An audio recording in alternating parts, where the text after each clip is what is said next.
As an artist, I love to dabble in all ancient religions and especially their creation stories and their myths about the universe. And so this one is going to be about Zoroastrian cosmogony from the Zend-Avesta, their ancient book, which details a lot of the elements of their faith, which I think make up a lot of the religions, and I think a lot of the later religions that we know of now that are around have plucked from Zoroastrianism. There's genies, similar to the Tartarian tales I last mentioned, so I'm sure the connection between all of those, Tartaria, Zoroastrianism, Aryans, all these different things, even Germany in the 1940s, all of these things are connected in some way.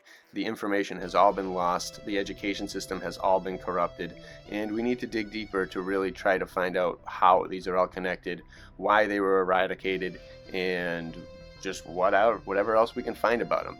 So this is one of the solar religions, and this is the book that I'm going to read from. I've got one section I'm going to read it first right here, which tells a little bit about the Magi and the maxims of the religion, which find their way into a lot of religions nowadays, and kind of my mindset as well, who's come across it through many different experiences and a natural way, I like to believe. So check this out, maxim of the Magian religion: not to change their prayers or forms of worship, to frequent the temples zealously, not to dwell far from the temples, and to enter them privately and without exhibition, to guard the sacred fire, to abstain from sexual intercourse on the sacred days, to consecrate marriages, to avoid all pollution, to bathe often, to allow no impure desire in the heart, no perverse thought in the mind, to shun deceit and falsehood, to forget injuries, to meditate the sacred word, the Zend-Avesta, as the only law whose corruption will be visited by the condign punishment of heaven,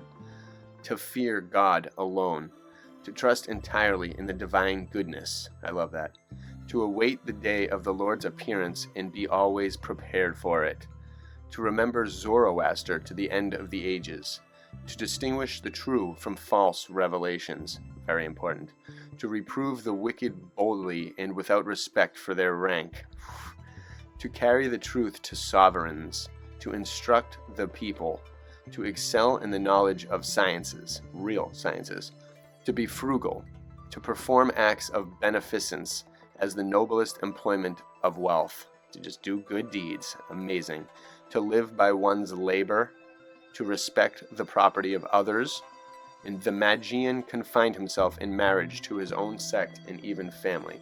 So just some interesting characteristics that kind of form the basis of how these people thought and lived their days. And I am in connection with a lot of those things, and I completely agree. And I hope you all do too out there. And if you don't, take a look, listen to some of this. Goodness, having goodness in you and thinking good thoughts, all these things, they're very similar to Buddhism and the Noble Eightfold Path. So I wonder which was first. Who knows? But most likely this. And now for the interesting cosmogony. So I'm going to show the text first, and then followed by a bunch of art, architecture, symbolism, all kinds of good stuff. So enjoy. And then at the very end, I found an amazing artist who is, I think, Zoroastrian and just incredible vision. So make sure you stay till the very end. But here we go. And notice that the Tartarian Tales, that last one, number 43 or 44, I believe, mentions the genie, and so does this cosmogony. So take note of that. Here we go. During the first 3,000 years in which Ormuzd operated, were created a hierarchy of genii and spirits, destined to assist him in the management of the universe. Among the first were Baman, whose province was the animal kingdom, and who was supposed to dispense the heavenly, atmospheric influences.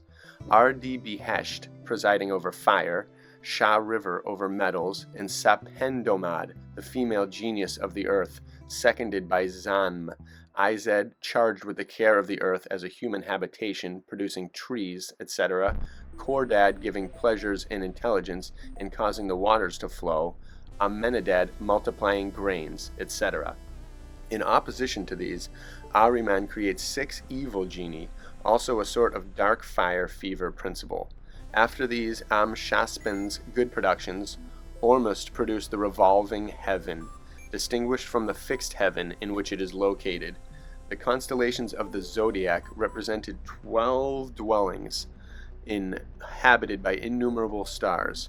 The stars were as soldiers who fought for the world under 3 different bodies, (origin of astrology). The distribution of heaven was finished in 45 days. Water was made in 60, and the earth superposed. The earth was arranged in 75, trees in 30, animals in 80, and man in 75, totaling 365 days. In commemoration of these, 6 feasts called Gahambars were established. Fire, son of Ormuzd, was also created, the imperfect representative of the original fire, electricity, which animates all beings, forms their mutual relations, in which was, at first, a principle of union between Ormuzd and eternal time. Next, inferior genii, to whom was entrusted a portion of the universe. The 12 months of the year, 30 days of the month, and the elements had each their tutelary genius. Serosh was lieutenant or vice president of Ormuzd on earth, and Bahman in heaven. The female genii were so considered from the relation of their functions to women, or to the reception and parturition of germs by the earth. Next in order to these were the Pharaohs, divine ideals and prototypes of character, who were afterwards to enter into the constitution of the souls of men and animals. The Zend-Avesta, Volume 2, page 261, thus speaks of them. These living, very active beings, the pure, strong, and excellent Pharaohs of the holy ones of the celestial law, who are great, this celestial people whom the being absorbed in excellence, Ormuzd, has given against the sin of the being concealed in crime, Ahriman. If I had not created on high the strong Pharaohs of the holy ones, says Ormuzd, then the Daruj, concealed in crime, would have gnawed through heaven and earth. The Pharaohs are the first models of beings. Every rational and created substance has a Pharaoh. I make Izeshni, says Zoroaster, to all these Pharaohs, who have been created at the beginning. Those of quadrupeds, birds, and fish were called Goshauraun, instincts, which watched over their preservation. Heaven and earth, men and animals have all been created in favor of the Pharaohs, and nature exists for and through them, though assailed and besieged by the evil principle. Force, grandeur, luster, pleasures, tell it and repeat it, O Sapadaman Zoroaster, owe their origin to the Pharaohs of the holy, the strong, and the well-armed. I have been to their assistance, says Ormuzd. I have borne on high the strong Pharaohs of the saints, and thence proceed their light, their glory, their luster. I preserve the heavens and all nature for the glory and luster of the Pharaohs. They bless it, and it continues to exist. The Pharaohs, placed above the abundant waters, are employed in blessing them, and cause them to flow. If all Pharaohs, the most precious are those of the law of Iran and of Zoroaster. I tell you clearly, says Ormuzd, that had there not been from the beginning of the world someone like thee executing my word, pure in his thoughts, in his words, the world would now be at its end. I make Izeshni, he says elsewhere, to the pure, to the holy Pharaoh of Zapatman Zoroaster, first in the thought of Ormuzd, to whose ear he has spoken instruction, and whom he has formed with grandeur amid the provinces of Iran. The good genii and beings submitted to them having been created, a perpetual peace and harmony reigned in the world of Ormuzd, which Ahriman only could disturb. The year seemed a perpetual day, and the change of seasons did not desolate the face of the earth. It was the creation of man which aroused the jealousy of Ahriman and impelled him to upset the world. The Pharaohs of men were filled with joy at the order which united the different parts of nature. Ormuzd proposed to them, then, to descend upon earth, saying to them, what great advantages you will derive from existing in the bodies which I will give you in the world. Combat, then, the Darujis, cause them to disappear. At the end I will establish you in your first estate. You shall be happy. In the end I will replace you in the world. You shall be immortal, without old age, without evil. I will always protect you against the enemy. The Parsi works relate on this subject that when Ormuzd wished to send into the world fire, animals, and man, each of these beings represented to him what it would have to suffer from Ahriman and his adherents. But Ormuzd showed them the course of events, and in what manner, by a chain of circumstances, he was in the end to deliver them from the oppression of the evil genii, adding that they would thus contribute to the ruin of his enemy. He then promised them his protection, and they appeared on the earth. Afterwards, the Pharaoh of man continues the Bun Dehesh, protected by the intelligence which knows all against the Darujis of Ahriman. came into the world and appeared there. At the end of the appointed time, delivered from its enemy, it will be re-established in happiness at the renewal of bodies and during the continual duration of beings. So this sounds a lot like Revelations, Judgment, a lot of different things. It's saying that, these different divine beings inherited and put good into this world and kind of made that duality of the evil, and they're represented, and these are kind of the symbols and the maybe perhaps actual reality beings that initiated these things in our world. And this religion is thousands and thousands of years old, and I think so is this document. So it's very, very interesting. And so there's one of those books with asterisks, and one of the asterisks during this section has a lot of cool information. So I want to read that here. He says, "The advantages of bodies are certainly not very obvious to us during the periods of disorder, when wants so far outnumber satisfactions, and especially in the life of civilized cities, whose discordant noises, villainous smells, painful and humiliating spectacles of a maddened and degraded humanity, excluded from the sanative influences of free nature, render a walk along our crowded thoroughfares equivalent to a fit of acute neuralgia to any refined and appreciative organization, and turn those suggestions from the senses to the intellect and affections, which ought to be sources of wisdom and delight, into tortures." So this is very relevant to what's going on today with the news and the way the world is and the powers that evil that have taken over. So it continues by saying, "Nay, in this vicious circle of things, where ruin awaits man in every direction, he ceases even to heed those salutary pains which were intended to warn him of the presence of hurtful things and urge him to escape destruction. When the accumulated force of these protests of organic instinct against the false medium amounts to actual disease, fake news, instead of quitting or changing the false fear and habits, he seeks to suppress the warning symptoms by fresh outrages against his instinct, by taking nauseous poisons into his stomach, or destroying portions of his skin with external irritants. It is thus that bodies have become the heaviest curses to us, and that we sigh for a day of release." And nowadays, wow, boy, are they taking advantage of that concept. They continue and say, "But this results entirely from a misconception of our destiny, which is not simple but compound, and embraces the harmonies of the senses, as well as those of the intellect and affections, of the world around us, as well as the world within us. We may be convinced of the superiority of those delights possible to the sound mind and the sound body over those which are simply spiritual, by comparing our happiest dreams with those intenser waking hours, which life knows, though seldom. It is the combined harmony of soul and sense, of the inward and the outward life, that raises man to that enthusiasm of happiness destined by his Creator, destined for all of us," I'll add. One of the notorious Zoroastrian architectures is the Towers of Silence, they call them, and because they have all these crazy bodies in them, and some people have said that they used to kind of feed the vultures, and the bodies they'd throw in there, and then they'd naturally degrade and then kind of keep replenishing themselves, almost like this crazy human waste cistern of souls. And it's really intense, and then the birds would kind of bring the bodies all over the place, animals would feed off of it, and it would kind of regenerate itself. And who knows if that's the true use of it all, but very interesting stuff. The Towers of Silence, they're in India, they're in all over the place, Iran, very interesting artwork as well. But listen to this one little paragraph before I show you a cool artist and read a poem.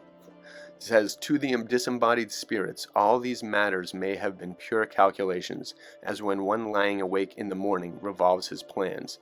The incidents and ideals of days, weeks, months pass before him with marvelous rapidity and lucid connection, but as soon as he rises, the picture fades. Thus, when souls are born into bodies, the ideal, in becoming the actual, loses its extended consciousness of the future and becomes only a blind instinctual impulse. It is now no longer calculation but enterprise which carries the day, and faith in the organic overruling providence, is the supreme good. Let each work heartily where he finds himself, relying on the convictions which have first induced his soul to appear there, and keep alive by prayer and labor his original sympathy with the deity." So whatever you feel your divine purpose is, work with it your entire life. It is your mission. It is why you are here. I really like that. And so before I get into this artist, Yunil Nam does these amazing pencil drawings. He wrote about Indian Zoroastrianism and says, involves the depiction of a historical and religious funerary place called Tower of Silence. This tower is told to have the purpose of revitalizing endangered vultures which prey upon the dead bodies of humans. The architect proposes a process of decay and regeneration in the form of visionary burials called tectonic vultures. This system consists of such new techniques in body decomposition as freeze-drying and liquefaction, transforming the human body into nutrients in the forms of powder and liquid, coral. The urban infrastructure of marine life is then fed by these processes and subsequently reverted back into its natural condition. So I don't know anything about this artist, but look at these visions. These are really incredible pencil drawings, kind of envisioning what these ancient structures may have been in the past. And again, I always like to see what artists represent because they tap into something. Very few people know and realize, like when you're not an artist, you kind of think of it, oh yeah, it's just kind of, they tap into the zone or blah, blah, blah. But when you're an artist, you really get it, and you really do, and divine images and visions come through you in ways that are unfathomable to most people. And these are phenomenal visions of this Zoroastrian potential. And if these were, if these were what the buildings were, or just even a glimpse of like maybe the potential of how big and massive these structures were, how deep they go. Our water, we know our water as being like pretty high now, but you go deeper and there's cities everywhere. The city's buried by water. There's so many different things. So all these towers that we kind of see the tops of may go very deep. And you have to almost factor all these in. And look at this. How was this possibly done in pencil? Like, my God, this artist is phenomenal. I'm going to look at him again. Again, Yunil Nam, Y-U-N-I-L space N-A-M. Absolutely amazing. And I think he took inspiration from Jules Verne's 20,000 Leagues Under the Sea as well. And how connected is that? How many times have they plucked from Zoroastrianism all these quote-unquote pagan ancient religions that they find stories of, and they make up stories for us after these resets? They totally repurpose them. They are eternal stories that have archetypes that are just absolutely eternal and everywhere and universal. So they work for every generation of human because we're all going through the same things. This miracle can unveil itself in so many different ways. It can be simple, it can be symbolic, metaphorical, it can happen in stories, or it can be real and real experience. And then totally, when you consider the other realms of entheogens and whatnot, it goes even beyond our physical realm. The dreams are incredibly important. All of these things pointing towards us each having a purpose designed for the great whole. We are all constantly being bombarded with mechanisms and modern things that destroy our purpose and distract us from our purpose. People aren't even convinced they're humans anymore, or even of any particular gender. Like, how far have we gone, and how much do we need to recover? A lot. We need to get back to this magical realm where everything was just so beautiful beyond fathomability, and everyone had a divine purpose that they were living their lives, promoting, initiating, and just embellishing in every possible way, studying, training for this divine purpose. That is the way we have to educate the people. That's the way our culture has to be designed to encourage, and that is the only way we can truly save Earth for the rest of the future. We need to restore the magic back to humanity, and these ancient religions show us a way, and they show us that in the past they were capable of creating magnificent things by believing this. We have to really eradicate the modern American culture. It has to be destroyed. It's time for a renaissance and restoration of what it means to be human, and the magic and the metaphysical, the spiritual, the physical, the mental, all need to combine into perfection again. We can do it. I know we can. Bless you all.